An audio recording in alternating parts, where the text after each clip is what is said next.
இந்த ரஞ்சிதாவும், ராஜேஸ்வரியும் வந்துட்டு அடுத்தடுத்து என்னென்ன பண்றது? ஏது எது பண்றது? அப்படின்னு சொல்லிட்டு யோசிச்சுக்கிட்டே உட்கார்ந்துட்டு இருக்காங்க. ஒரு பக்கம் அன்னபூர்ணி வந்துட்டு என்ன பண்றதுன்னு சொல்லிட்டு வந்து தெரியாம, இப்போ வந்து இந்த தாலி பிரிச்சு கோக்குற ஃபங்ஷனுக்காக வந்து பார்த்தீங்கன்னா, எல்லாத்தையுமே ஏற்பாடு பண்ணிட்டு இருக்காங்க.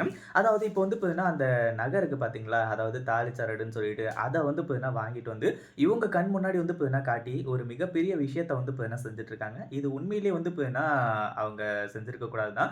அதாவது இந்த ரஞ்சிதா, ராஜேஸ்வரி இவங்க கண்ணு பட்டாலே எல்லாமே வந்து பார்த்தீங்கன்னா, நாசமா போயிடும் அப்படின்ற மாரி தான் இங்க வந்து பார்த்தீங்கன்னா எல்லாமே நடந்துட்டு இருக்கு. அது மட்டும் இல்லாம இந்த பொட்டி தான், இதுதான் அப்படின்னு சொல்லிட்டு வந்து சொல்லி, இந்த ரஞ்சிதா வந்துட்டு இப்போ அந்த தாலி செயின வந்து பார்த்தீங்கன்னா ஆட்டிய போடுறா. அத வந்து பார்த்தீங்கன்னா ஆட்டிய போட்டு அதுக்கப்புறம் எப்படி இவங்க இந்த தாலி பிரிச்சு கோக்குற ஃபங்ஷன நடத்த முடியும்? அதுக்கப்புறம் வந்து பார்த்தீங்கன்னா இவங்க அசிங்கப்பட்டு, அவமானப்பட்டு தான் போய் நிக்கணும் அப்படின்ற மாரி வந்து சொல்லி, இந்த ஒரு விஷயத்த வந்து பார்த்தீங்கன்னா கேவலமா செஞ்சுகிட்டு இருக்காங்க.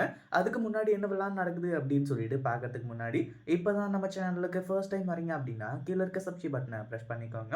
இப்போ நம்ம விஜய் இருந்துட்டு மல்லி பேச்ச கொஞ்சமாச்சும் கேட்டிருந்தாரு அப்படின்னா, இதெல்லாம் பிரச்சனையே இல்ல. அதே மாதிரி போக போக வந்து பார்த்தீங்கன்னா, நம்ம விஜய் மனசு மாறுவாரு அப்படின்றதுல எந்த ஒரு சந்தேகமும் கிடையாது. அடுத்ததா என்ன ஆச்சு அப்படின்னு பார்த்தீங்கன்னா, ஒரு பக்கம் நம்ம விஜய் இருந்துட்டு, மல்லி வந்து பார்த்தீங்கன்னா, புரிஞ்சுக்காம இப்படி பேசிட்டு போனது, மல்லிக்கு ரொம்பவே வந்து பார்த்தீங்கன்னா, வருத்தமா இருந்துட்டு இருந்துச்சு. ஏன்னா, அவங்க அவ்ளோ ஃபீல் பண்ணி விஷயத்த எல்லாத்தையுமே சொல்லிட்டு இருக்காங்க. ஆனா, அவங்க அண்ணன் இப்போ வீட்டுக்குள்ள வரலையாம். அதுதான் வந்து பார்த்தீங்கன்னா பிரச்சனையாம். ஆனா, அதுக்கான காரணம் என்ன, ஏது அப்படின்றது ஏற்கனவே தெரியும். வீட்டுக்குள்ள வந்தா, கண்டிப்பா வந்து பார்த்தீங்கன்னா, கழுத்த புடிச்சு வெளிய தள்ளுறது, இந்த மாரிலாம் இந்த ரஞ்சிதாவும், ராஜேஸ்வரியும் பண்ணியிருப்பாங்க. அதனால தான் இது எல்லாமே நடந்துகிட்டு இருந்துச்சு. இப்போ நம்ம அன்னபூர்ணி இருந்துட்டு, அந்த தாலி செயின வந்து பார்த்தீங்கன்னா, அவங்க கண் முன்னாடி காட்டி, கடைசியில அவங்க எடுக்கும்படி ஆயிடுச்சு. அதே மாதிரி நம்ம மல்லி வந்து பார்த்தீங்கன்னா, இப்ப எல்லாத்தையுமே கண்டுபிடிச்சுறாங்க. இந்த ரஞ்சிதா வந்து பார்த்தீங்கன்னா, தாலி செயின எடுத்துட்டு போனது, இது எல்லாத்தையுமே வந்து பார்த்தீங்கன்னா கண்டுபிடிச்சு, உண்மையிலேயே வந்து பார்த்தீங்கன்னா மாஸ் காட்ட ஆரம்பிச்சுறாங்க. இது எல்லாத்துக்குமே வந்து பார்த்தீங்கன்னா காரணம் இந்த ரஞ்சிதா தான் அப்படின்ற ஒரு விஷயம் தெரிஞ்சது அப்படின்னா, கண்டிப்பா வந்து பார்த்தீங்கன்னா ரஞ்சிதாவையும் சும்மா விட மாட்டாங்க.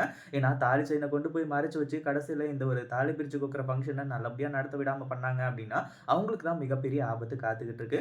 இத பத்தி நீங்க என்ன நினைக்கிறீங்க? அந்த வீடியோ புடிச்சிருந்தா லைக் பண்ணுங்க, ஷேர் பண்ணுங்க. இப்பதான் நம்ம சேனலுக்கு ஃபர்ஸ்ட் டைம் வரீங்க அப்படின்னா, கீழ இருக்க சப்ஸ்கிரைப் பட்டன பிரஸ் பண்ணிக்கோங்க.